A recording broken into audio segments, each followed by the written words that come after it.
Assalamualaikum warahmatullahi wabarakatuh.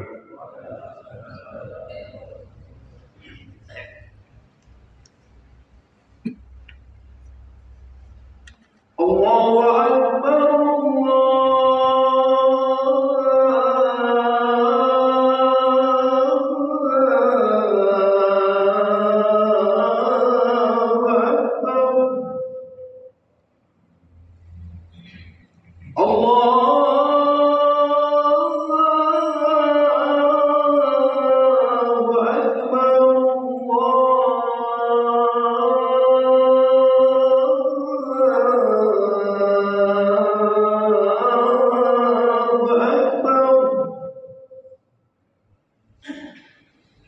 أشهد أن لا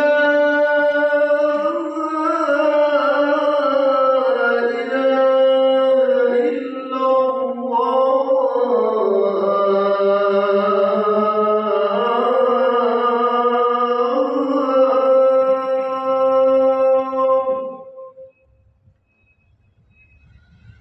أشهد أن لا إله إلا الله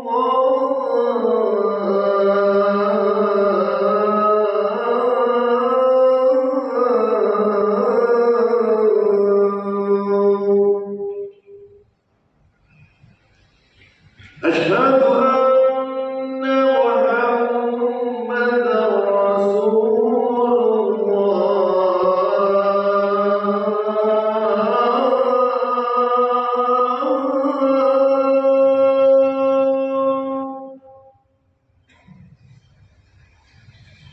أشهد أن محمدا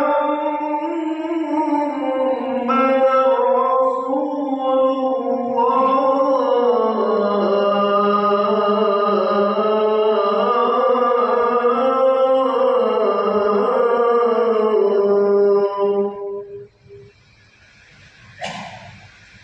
حي على الصلاة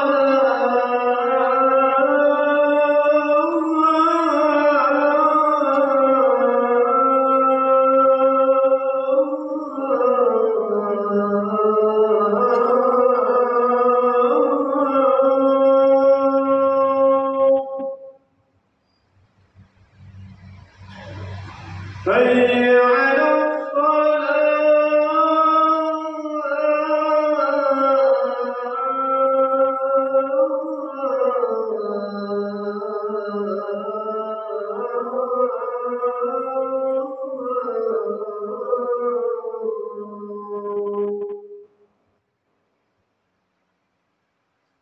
حي على الفلاح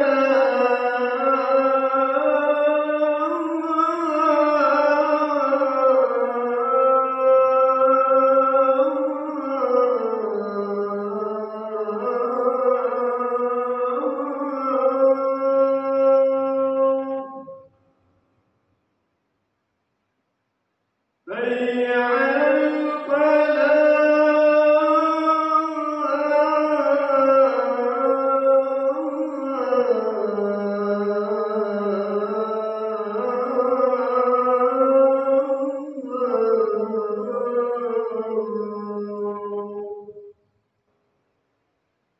الله أكبر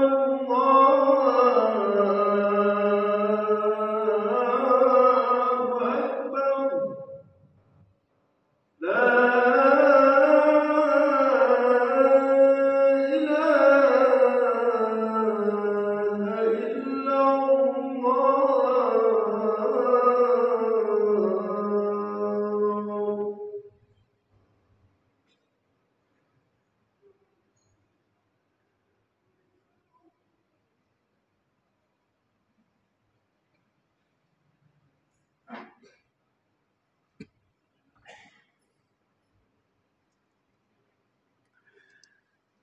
Alhamdulillah, alhamdulillahilladzi anzala as-sakinata fi qulubil mu'minin. Ashhadu an la ilaha illallah wahdahu la syarika lah, al-malikul haqqul mubin. وأشهد أن محمدا عبده ورسوله صادق الوعد الأمين اللهم صل وسلم وبارك على نبينا محمد وعلى آله وصحبه أجمعين فيا أيها الحاضرون أوصيني وإياكم بتقوى الله فقد فاز المتقون فإن الله قال في كتابه الكريم أعوذ بالله من الشيطان الرجيم بسم الله الرحمن الرحيم يا أيها الذين آمنوا اتقوا الله حق تقاته ولا تموتن إلا وأنتم مسلمون يا أيها الذين آمنوا اتقوا الله وقولوا قولا سديدا يصلح لكم أعمالكم ويغفر لكم ذنوبكم ومن يطع الله ورسوله فقد فاز فوزا عظيما يا أيها الذين آمنوا اتقوا الله ولتنظر نفس ما قدمت لغد واتقوا الله إن الله خبير بما تعملون. Jamaah salat Jumat yang dirahmati Allah, kita bersyukur bisa menjalankan salat Jumat di Masjid Nur Muhammad yang insya Allah penuh barokah ini. Kita bisa membayangkan seandainya kita diuji oleh Allah dengan rasa sakit yang ringan-ringan saja, sakit kepala, kena migrain, kena vertigo, atau mungkin lagi pusing yang lainnya, baru di urusan pusing saja, maka kita mungkin tidak bisa jalan ke masjid, atau mungkin kita tidak bisa bangun dari tempat tidur karena rasa sakit itu. Tetapi kita hari ini, siang ini, ditakdirkan oleh Allah, diberi karunia oleh Allah untuk bisa melangkahkan kaki kita ke masjid, lalu kita duduk santai, bisa duduk mendengarkan seorang khatib, bisa merenungkan diri sendiri, bisa memaknai Jumat ini, insya Allah dengan penuh barokah dengan menjalankan sholat Jumat ini. Maka itu adalah kenikmatan yang sangat luar biasa, lebih dari sekedar persoalan jasmaniah, lebih dari sekedar urusan makan, minum, dan yang lainnya. Tetapi sekali lagi, kenikmatan ruhaniyah inilah kenikmatan utama yang harus senantiasa kita nikmati, agar kita senantiasa ingin dan ingin menjalankan perintah Allah dan menjauhi larangannya. Semoga apa yang kita lakukan diterima oleh Allah Subhanahu wa taala. Amin ya rabbal alamin. Jamaah salat Jumat yang dirahmati Allah, Imam Ahmad bin Hanbal pernah meriwayatkan dari Khalid bin Rabi. Dia menceritakan sebuah riwayat yang menceritakan tentang seorang yang bukan seorang nabi dan juga bukan seorang rasul, tetapi namanya dijadikan menjadi salah satu nama surat di dalam Al-Quran. Namanya Luqman Al-Hakim. Disebut Al-Hakim karena dia memiliki kebijaksanaan yang luar biasa. Ada yang mengatakan Luqman ini adalah seorang budak, atau dalam zaman kekinian mungkin disebut sebagai seorang pembantu rumah tangga biasa. Dia berkulit hitam, tetapi dia mulia di hadapan Allah. Luqman ini suatu saat diperintahkan oleh majikannya untuk menyembelih seekor kambing. Maka oleh Luqman, kambing itu kemudian dikuliti, kemudian diambil semua organ tubuhnya, lalu kemudian majikannya mengatakan, "Wahai Luqman, aku minta tolong kepadamu, tolong ambilkan mana bagian tubuh dari kambing itu yang paling bagus menurutmu." Maka diambilkanlah oleh Luqman itu hatinya dan diberikan kepada majikannya. Sang majikan masih belum puas, "Coba ambilkan lagi mana yang terbaik menurut kamu." Maka oleh Luqman diambilkanlah lagi lidahnya, lidah dari kambing itu, dan diberikan kepada majikannya. Sudah selesai, keesokan harinya sang majikan memerintahkan lagi kepada Luqman karena ingin mencoba ingin tahu apa yang dikatakan Luqman tentang yang terbaik, yang terburuk. Maka disuruh nyembelih 1 ekor kambing lagi. Setelah selesai dikuliti dan diambil semua daging dan tulangnya, maka majikannya minta, sekarang aku minta, tolong ambilkan organ mana, bagian mana yang paling terburuk dan berikan kepadaku. Maka Luqman pun mengambilkan hatinya lagi dari kambing itu dan diberikan kepada majikannya. Coba kamu ambilkan lagi mana yang paling buruk yang menurutmu. Maka diambilkan lagi lidahnya. Maka sang majikan pun bertanya, wahai Luqman, mengapa ketika aku meminta yang terbaik, engkau ambilkan hati dan lidahnya? Ketika aku minta yang terburuk, juga engkau ambilkan hati dan lidahnya. Maka Luqman mengatakan, karena dengan hati dan lisannya itulah manusia ditentukan keburukan dan kebaikannya. Manusia ditentukan kemuliaan dan kehinaannya. Karena hatinya manusia berusaha mulia, tetapi karena hatinya manusia juga menjadi hina. Seorang juga bisa menjadi mulia dengan lidahnya, tetapi juga bisa menjadi hina karena lidahnya. Rasulullah Sallallahu Alaihi Wasallam suatu waktu pernah bersabda, Inna fil jasadi mudghah. Sesungguhnya di dalam hati, di dalam tubuh manusia itu ada segumpal darah. Idza saluhat, apabila segumpal darah itu baik, saluhal jasadu kullu, maka seluruh badannya itu akan menjadi baik. Wa idza fasadat, tetapi ketika rusak segumpal darah itu, fasadal jasadu kullu, maka seluruh badannya juga akan menjadi rusak. Ala hiyal qalb, kata Rasul. Ingatlah bahwa itu adalah hatinya manusia. Ma'asyiral muslimin rahimakumullah. Hati itu seperti raja. Raja yang bisa menggerakkan seluruh organ tubuh kita. Kita bisa menjalankan sholat karena hati kita tergerak untuk melakukan sholat. Kita bisa berzikir, membaca Al-Quran, menjalani ketaatan kepada Allah karena hati kita mempunyai keinginan yang tulus untuk ingin mendekatkan diri kepada Allah. Maka ketika seseorang ikhlas dan bersih, maka seluruh apa yang dilakukan akan menjadi bersih. Ketika seseorang juga hatinya tulus, maka apa yang akan dilakukan juga akan menjadi tulus dan ikhlas.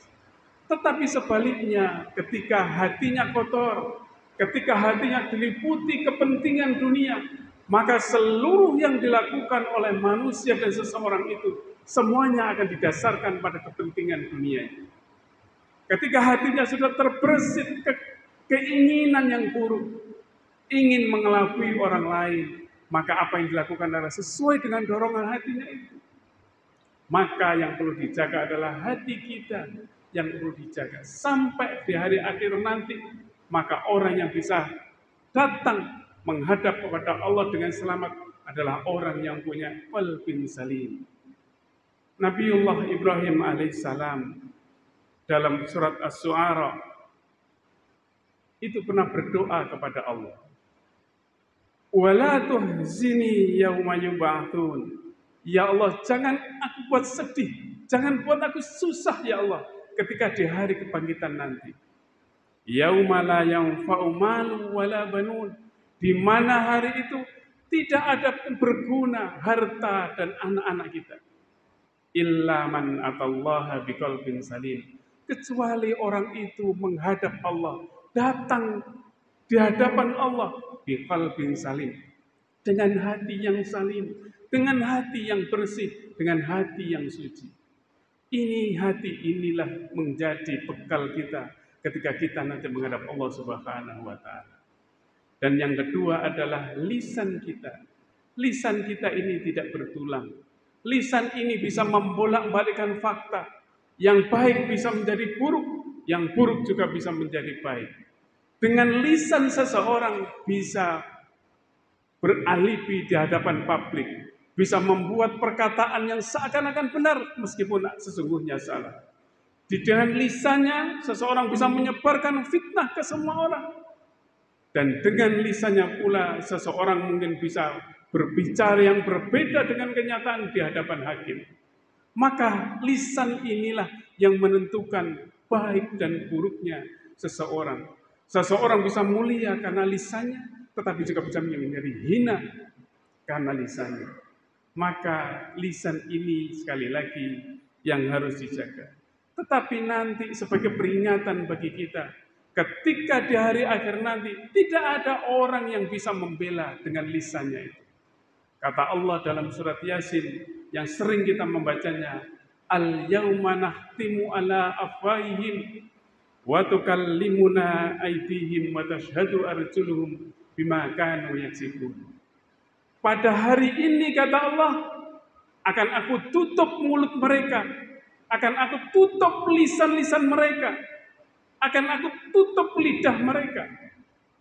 Maka yang berbicara saat di hari kiamat itu adalah berbicara tangannya. Lalu kemudian kakinya juga berbicara dan menjadi saksi. Bima kanu yaksibun, dengan apa yang dilakukan di hari akhir nanti. Maka ini menjadi catatan bagi kita, betapa sesungguhnya hati dan lisan kita itu akan menentukan sampai di mana kemuliaan kita, akan menentukan sampai di mana hina dan dinanya seseorang di hadapan manusia dan di hadapan Allah Subhanahu wa taala. Sekali lagi, semoga kita termasuk orang-orang yang bertakwa, yang bisa menjaga hati kita tetap bersih dan bisa menjaga lisan kita agar tidak mengatakan hal-hal yang kurang baik.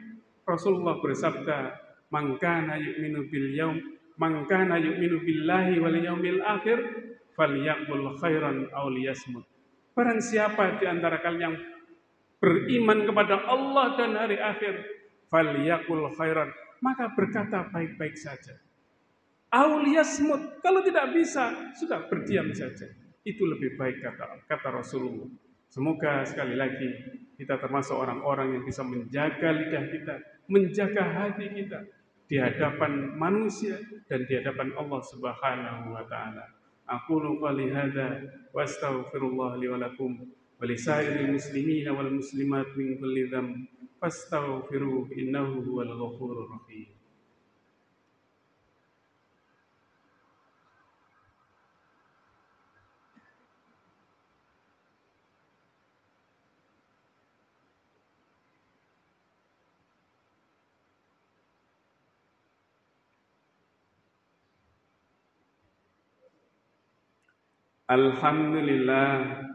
Alhamdulillahilladzi khalaqal mauta wal hayata liyabluwakum ayyukum ahsanu amala. Asyhadu an la ilaha illallah wahdahu la syarika lah wa asyhadu anna Muhammadan abduhu wa rasuluh la nabiyya ba'dah. Qala Allah ta'ala fi kitabihil karim, a'udzu billahi minasy syaithanir rajim. Ya ayyuhalladzina amanu taqullaha wa qulu qawlan sadida yuslih lakum a'malakum wa yaghfir lakum dhunubakum wa may yuti'illaha wa rasulahu faqad faza fawzan 'azima. Allah mengingatkan kepada kita semua, wahai orang-orang yang beriman, bertakwalah kalian semua kepada Allah dan berkatalah kamu dengan perkataan yang jujur. Kenapa? Karena kejujuran itu, yaghfir lakum dunubakum, Allah akan mengampuni kamu dengan dosa-dosamu, dan apalagi, dan akan memperbaiki perbuatan kita. Dan begitu juga ketika kita taat kepada Allah dan Rasul-Nya, maka kita akan mendapatkan kebahagiaan dan keberuntungan yang sesungguhnya. Jamaah salat Jumat yang dirahmati Allah, orang yang jujur itu, jujur hatinya, jujur lisannya, itu akan mendapatkan ampunan bukan hanya dari Allah tetapi juga dari manusia. Seseorang yang biasa jujur lalu kemudian luput melakukan sesuatu yang tidak sesuai dengan kenyataan, maka banyak orang kemudian akan memaklumi atas apa yang dikatakannya itu. Begitu juga orang yang biasa berbohong tetapi kemudian dia mengatakan satu kejujuran, biasanya orang tidak mudah begitu percaya. Dan Allah lagi menjanjikan kepada kita, orang yang jujur yang hatinya jujur, juga kemudian lisannya juga jujur, maka Allah akan memperbaiki seluruh perbuatannya untuk senantiasa berada di jalan yang lurus, di jalan yang diridhai oleh Allah Subhanahu wa taala. Innallaha wa malaikatahu yusholluna 'alan nabi. Ya ayyuhalladzina amanu sallu 'alaihi wa sallimu taslima. Allahumma salli 'ala Muhammad wa 'ala ali Muhammad kama sallaita 'ala Ibrahim wa ali Ibrahim wa barik 'ala Muhammad wa 'ala ali Muhammad kama barakta 'ala Ibrahim wa ali Ibrahim innaka Hamidum Majid. Allahumma ighfir lil muslimina wal muslimat wal mu'minina wal mu'minat al ahya'i minhum wal amwat innaka sami'un qaribun mujibud da'wat wa ya qadiyal hajat. Rabbana ighfir lana dhunubana wa liwalidayna warhamhuma kama rabbayana shighara. Rabbana la tuzigh qulubana ba'da idh hadaitana wa hab lana min ladunka rahmah innaka antal wahhab. Rabbana la tu'akhidna in nasina aw akhtana. Rabbana wa la tahmil 'alaina isran kama hamaltahu 'alal ladzina min qablina. Rabbana wa la tuhammilna ma la taqata lana bih wa'fu 'anna waghfir lana warhamna anta maulana fansurna 'alal qaumil kafirin fansurna 'alal qaumil hasidin fansurna 'alal qaumidz zalimin. Rabbana atina min ladunka rahmah wa hayyi' lana min amrina rasyada. Rabbana adkhilna mudkhala sidqin wa akhrijna mukhraja sidqin waj'al lana min ladunka sultanan nasira. Rabbana hab lana min azwajina wa dhurriyyatina qurrata a'yun waj'alna lil muttaqina imama. Rabbana dhalamna anfusana wa illam taghfir lana wa tarhamna lanakunanna minal khasirin lanakunanna minadh dhalimin. Rabbana atina fid dunya hasanah wa fil akhirati hasanah wa qina adzabannar. Subhana rabbika rabbil izzati amma yasifun wa salamun alal mursalin walhamdulillahi rabbil alamin. Ibadallah, innallaha ya'muru bil 'adli wal ihsan wa ita'i dzil qurba wa yanha 'anil fahsya'i wal munkari wal baghi ya'idukum la'allakum tadhakkarun wa la dzikrullahi akbar. Aqimis salat. Allahu Akbar.